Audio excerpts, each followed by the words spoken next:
Do you think your perspective of saying, okay, this is what I need to focus on, let's just let that rest, you know, my faith really tells me, let that go. Do you think there's more of an interest in approaching the sport in this way? I mean, more and more we see more and more players giving glory to God. I mean, you know, raising their hands, even having prayer and so forth. Is this something that is growing in the field, you think? It's a growing movement in Is it? professional sports. I think it's still in the minority. I think for the most part people still feel like, well, championships and wins and losses and who's number one is the most important thing. But I think we have a group that is becoming more outspoken, more vocal, more visible, and I think that's good. I think people need to see that we can compete just as hard, we can win just as much, but we're playing for something different, and we have eternity in mind, and you know, I think that's important. Do you encourage that kind of atmosphere with the team that you're working with? Have you done that with the Buccaneers as well? I do encourage it, and I try to draw a line, though. I don't want to put my views on the whole team and make everybody accept my views, but I want to make it a place and an atmosphere where the Christian guys can feel comfortable expressing their beliefs, and we all know we have a job to do, and we're all teammates, but the Christian guys on our team can feel like, I understand anyway, that football is not the absolute most important thing in their lives. There's a group called Christian Athletes, I believe it Fellowship is. of Fellowship of Christian Athletes. Say a little bit about that. Has that been a real supplement to the kind of attitudes and interests in the sport, you feel? It has. The FCA has done a great job starting in junior highs and high schools, but they have platforms in every arena now, and encouraging people to show their faith and to be faithful in the sporting field, and to know that you know, God is there. You know, God is not saying that, well, sports is over here operating by itself. He's a part of it, and you hear people say, well, God doesn't really care who wins and loses. I think he can get glory out of both. He can get glory out of wins and losses. He can get glory out of all the people that participate, and FCA has done a good job of, I think, creating an environment where Christian athletes can feel free to express that. Well, you said something there very interesting, that God can be given the glory whether it's a win or whether it's a loss. And it sounds like, okay, that's really, in the end, what it's about. I mean, where the glory is really going to go in the end. And it sounds to me like that's a stress reducer. It really is a stress reducer when you look at it that way, that I'm functioning to glorify God. And yes, I want to win, and yes, that's important to me, but I know that I can glorify God in any situation. So I don't have to feel like I'm a failure if we lose. When we look at our young kids today, and I know you've been a part of all kind of community activities and community groups, I understand that you've also made it possible for young kids to come to the games who may not have been able to come to the games.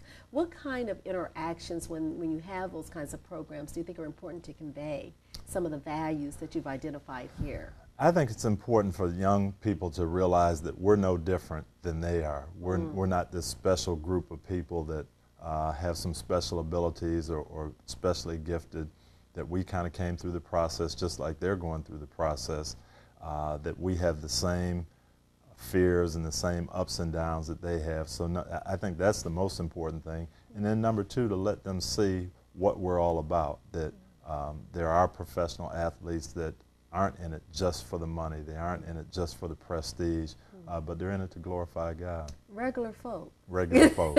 People who are accessible. Very and much very so. much a part of, can be a part of their lives even, very much if so. you would say Yeah. so.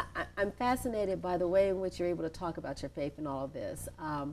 Did any of this kind of stem from your childhood? Were there particular places that you remember growing up that kind of helped shape all of this? Well, I was really fortunate.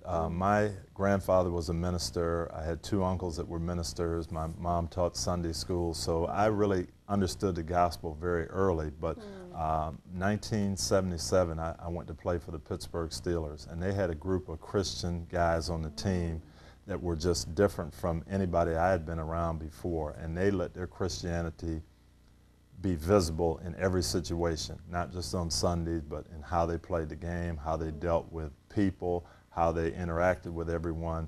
And for the first time, I began to understand, I was 21 years old at the time, that being a Christian was 24 hours a day, 7 days a week, and it wasn't just on Sundays.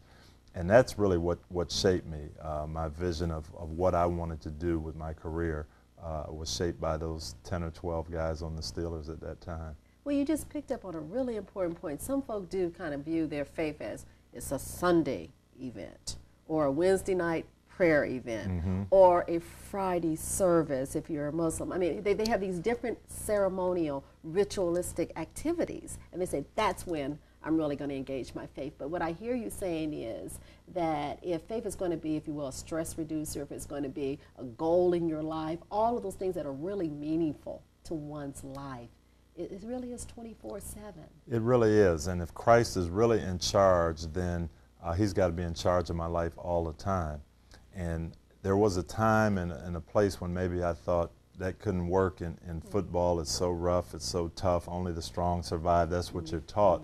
And so for a long time, I think we had people that said, okay, I'm a Christian here, but when I step on the field or when I go out to practice, it's different. And I've just come to learn that it's not, that Christ has to be in charge all the time if it's really going to work. Do you think the bridges or the walls are coming down? Do you think there's more now of a bridge between, some people say secular and sacred? Do you see that happening more now? I think there is. I think we've had people like Reggie White who have been very, very successful on the field, have had tremendous careers, but they've had the courage to step up and say, you know what, Jesus Christ is first in my life all the time. And when people can see that in the life of a successful person, then I think that does help tear those barriers down. So you do see momentum in that direction at this point in time in terms of the life of the sport and maybe even the life of our community. I do. I do see it, and that's something that I think Fellowship of Christian Athletes and other groups like that have made it okay to stand up for your faith. I think that's been critical in building some of that momentum and showing people that sports and Christianity can coexist. This is the last question. What would you say to the person watching this program that they can do about addressing stress in their life? I mean, just given everything that you said, what kind of practical advice would you give to our viewers? I really think that there's always going to be stressful situations if you try to control everything yourself, and if you think that only you can have an impact on your situation.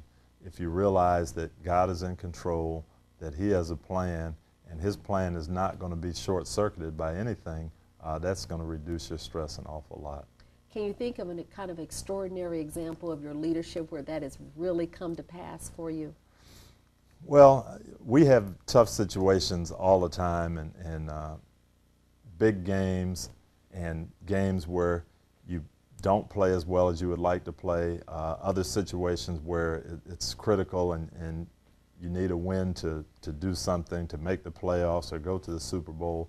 And I think in either situation, I've learned that you know, you have to allow God to work in that situation, to do everything that you can to prepare yourself to be the best that you can be, but not overburden yourself with, well, what's going to happen if I fail, what's going to happen if I succeed. Let the Lord take charge. And that's what I try to get across to my players and the people that work with me. So I hear you saying preparation and perhaps some discipline. I mean, really going through the things you know you need to do to get there, and just resting in the hope right. that those things are just going to come together because your faith does inform that. Absolutely. And to be able to prepare and work as hard as you can, but then to be able to relax and know that there's a great deal of things that you don't control. Are there any additional comments you'd like to make? No, I think you've hit on a lot of things, but I'm just happy to get this opportunity to talk about my faith, because I think that's one of the pluses of me being in the job that I have. I get a chance to share Christ with people who might not get it from you know, a church or that perspective, but to hear it from the football side of things, it might make some sense to them. Mr. Dungy, thank you so much. We're really honored to be with you today. Well, thank you. Welcome.